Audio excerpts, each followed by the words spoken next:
Hi කොහොමද යාළුවනේ යාලට මං හිතනවා මගේ යාළුවෝ සතුටින් පරිස්සමින් ඇති කියලා. අද මං පොඩි කෑමක් හදන්නයි යන්නේ. ඔයාලා දන්නව නේද මේ මොනවද කියලා? මේ තමයි මඤ්ඤොක්කා අටුකොස්. ඒ කියන්නේ තඹපු මඤ්ඤොක්කා පෙති කපලා ඒවා අවුවේ බේරලා තමයි මේ හදලා තියෙන්නේ. මේවා හරිම රසයි. මේවා මෙහෙම කල් තියාගන්නත් පුළුවන්. ඉතින් මම මේක දැන් මේ සීනි පැණි දාලා හදාගන්න තමයි යන්නේ. මගේ යාළුවොත් මේක හදලා බලන්නකෝ. සිල්ලර බඩු කඩවල විකුණන්න නම් තියනවලු. ඉතින් මම දැන් තෙල් තාච්චියක් ලිපේ තියලා මේකෙන් ටිකක් බැද ගන්න යන්නේ.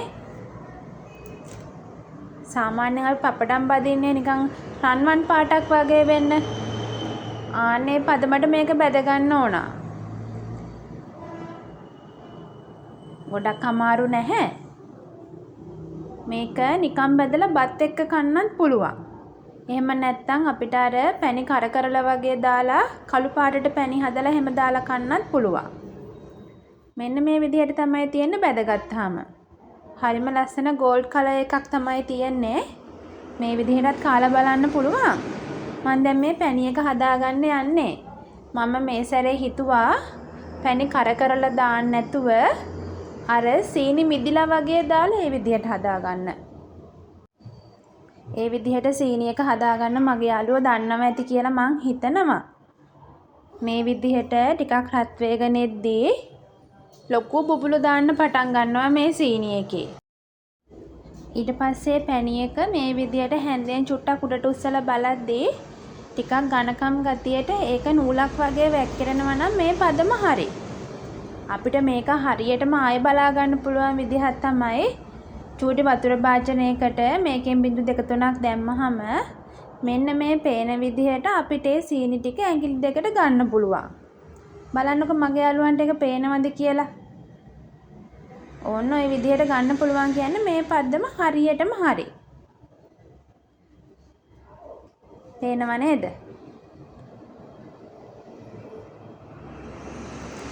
ඊට පස්සේ අර බැදගත මඤ්ඤොක පෙදියක මම ඒකට දාගන්නවා. ඊට පස්සේ ඔක ඔහම පොඩ කලවම් කර ඉද්දී මේක චුට්ටක් හිම වගේ මිදෙන්න ගන්නවා. බලන්නකෝ. ඔයාලටත් ඒක හොඳට හොයාගන්න පුළුවන් එතකොට. අර තියෙන නිකන් දියර ගතිය වගේ නැති වෙලා හිම වගේ මිදෙනවා මේ වගේ අර සීනි ටික.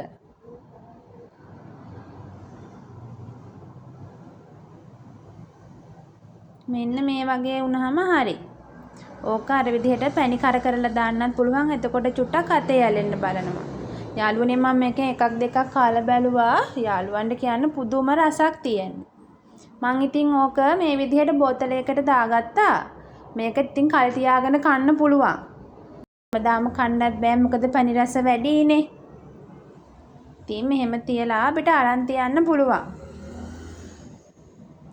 යාළුවන්ට කියන්නේ මේක හරීම රසයි. ඇත්තටම මං එන ආසයි මේ විදිහට කන්න.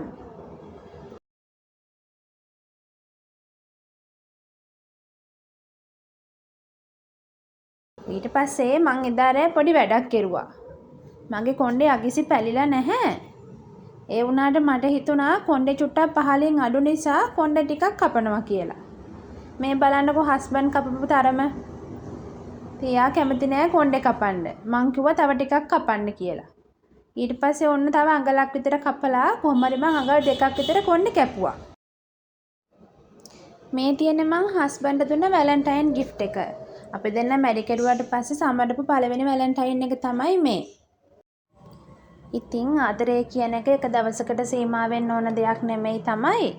හැබැයි අපේ ජීවිතේට මතක සටහන් කියන දේ ගොඩක් වැදගත්. ජීවිතේ විතරක් නෙමේ ආදරය වුණත් හැමදාම එකම විදිහට ගලාගෙන යන්නේ නැතුව වෙනස් දවස් වෙනස් විදිහට අපි ගත කෙරුවොත් ඒ ආදරය තවත් ලස්සන වෙනවා කියලා මට හිතෙනවා.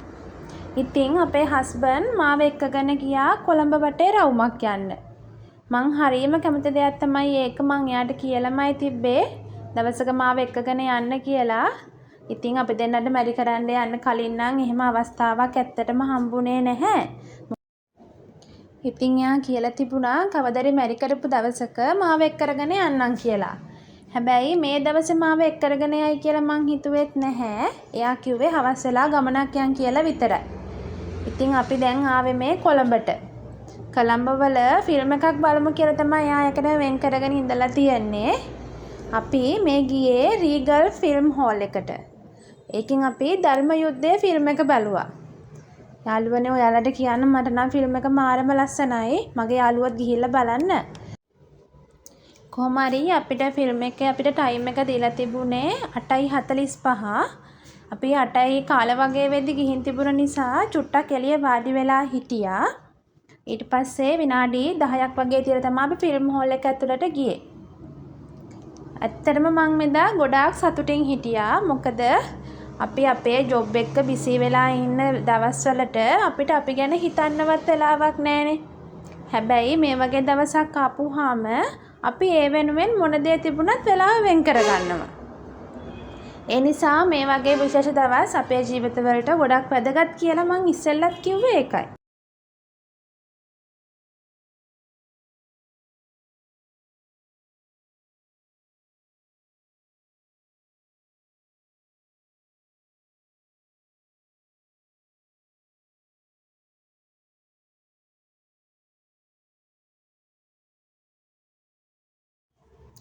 ඉතින් ෆිල්ම් එක අපේ 11:00 වගේ වෙද්දි ඉවර වුණා. ඊට පස්සේ අපි දෙන්නා කල්පනා කරුවා දැන් මොකද කරන්න කියලා. ඊට පස්සේ හස්බන්ඩ් කිව්වා යමු කියලා මොනවා හරි කන්න. ඉතින් ඔයාලා දන්නවනේ මේ ස්ට්‍රීට් ෆුඩ් කොළඹ වල ගොඩක් ප්‍රසිද්ධයි කියලා. ඉතින් මං ඔතනටත් යන්න ආසාවෙන් තමයි හිටියේ. එදා යා මාව එක් කරගෙන ගියා ඔතනට. ලොකුවට එහෙම නැති වුණත් මේ වෙලාවේ නම් කඩක් චුට්ටක් වහලා තිබුණේ. මොකද අපි යද්දි 12 කිට්ටු වෙලා. ඉතින් කොහොමත් අපි ලොකුවට බඩගින්නක් තිබුණෙත් නැහැ. ඒ වුණාට මොනවා හරි කාලේ යමු කියලා තමයි හිතුවේ. චුට්ටක් මෙහෙම බල ගියා අපිට හොඳ කඩයක් මොකද්ද කියලා. බලන්නක අපි ගොඩක් දේවල් නම් කෑවේ නෑ. මොකද බයයි බස් එකේ එන්නත් ඕන නිසා. පොඩි මොනවා හරි කමු කියලා තමයි අපි දෙන්න කතා වෙලා හිටියේ. අපි එකටම කෑවේ මෙන්න මේක. ගෝදම්බ රොටි කියලා තමයි කිව්වේ. ඒවයි බාබකියු චිකනුයි. ඊට පස්සේ මෙන්න මේ පහුගිය ටිකේ ගොඩක් ෆේමස් වෙලා තිබුණ ස්වීට් පානිපූරි එකයි ස්පයිසි පානිපූරි එකයි අපි try කරුවා. අවුලක් නෑ ඉතින් ෂේප් එකේ කෑවා. ඊට පස්සේ මෙන්න මේ ඩ්‍රින්ක් එක අපි බැලුවා. ඒකත් රසයි. හැබැයි ඒක මම නම් බිව්වේ නැහැ. ඒක චුට්ටක් කිරි රස වැඩි කියලා මට දැනුණා. චුට්ටක් කටේ තියලා බැලුවා මම බිව්වේ නෑ ඒක. අපි ඊට පස්සේ ඔහම රවුමක් දාලෙද්දී කොච්චි කඩේ පල්ලිය බලන්න එකකන ගියා. මේ වෙලාවේ නම් යාළුවනේ පල්ලිය වහලා තිබ්බේ. අපි පල්ලිය ඇතුළට නම් ගියේ නෑ. මම මේ පොඩි වීඩියෝ ක්ලිප් එකක් ගත්තා. පල්ලිය මාරම ලස්සනයි. ඉතින් ඊට පස්සේ අපි දෙන්න ගියා ගෝල් ෆේස් එකට. ගෝල් ෆේස් එකේ රැට ඉද්දී හරිම ලස්සනයි. මොකද කරුවලයි කලබල ගතියක් නෑ. හරිම කාම්. හැබැයි මෙදා නම් චුට්ටක් බිසි. මොකද ගොඩාක් කට්ටිය ඇවිල්ලා හිටියා. යාළුවනේ ඔයාලට කියන්න මේ වෙලාව පාන්දර 1:10ට විතර මට මතක විදිහට බලන්නකො ඒ වෙලාවෙත් මෙතන ඉන්න සෙනග සමහර කට්ටිය අම්මලා තාත්තලා එක්ක යාළුවොත් එක්ක වගේ මෙතන හිටියා. ඒගොල්ලන් බෝල් ගහනවා, සින්දු කියනවා, ඩාන්ස් කරනවා. ඇත්තටම බලාගෙන ඉන්න හරිම ආසයි. ඉතින් අපි දෙන්නත් මෙතනට වෙලා ඉඳගෙන හිටියා. ඉතින් මගේ යාළුවන්ට කියන්න මට නම් මෙතනින් එන්න හිත දුන්නෙම නැහැ. තව ටිකක් වෙලා ඉන්න තිබුණා නම් කියලා හිතුණා. ඉතින් මොනා කරන්නද ගෙදර එන්නත් ඕනනේ. ඉතින් අපි දෙන්න ටික වෙලාවක් ඉඳලා ගෙදර එන්න පිටත් වුණා. ටික වෙලාවක් ඉවර ටික වෙලාවක් නෙමෙයි අපි දෙන්න ගෝල් ෆේස් එකේ ගොඩක් වෙලා හිටියා. අපි දෙන්න මෙච්චර වෙලා එහාට මෙහාට ගියේ හස්බන්ඩ්ගේ යාළුවෙක්ගේ බයික් එකක. ඉතින් එයාගේ බයික් එකක් දීලා හස්බන්ඩ් වැඩ කරන තැනටත් ගිහිලා චුට්ට වෙලාවක් ඉඳලා තමයි ගෙදර එන්න පිටත් උනේ. කොහොම හරි අපි දෙන්න ගෙදර එද්දී උදේ 6ත් පහු වෙලා ඉතින් අපි දෙන්නගේ වැලන්ටයින්ස් දවස මේ විදිහට තමයි ගෙවුනේ. මගේ යාළුවෝ මෙච්චර වෙලා මාව බලාගෙන හිටියට ගොඩක් ස්තුතියි. ආයෙමත් දවසක හමු වෙනකම් මගේ යාළුවෝ සතුටින් පරිස්සමෙන් ඉන්න. ගිහින් එන්න.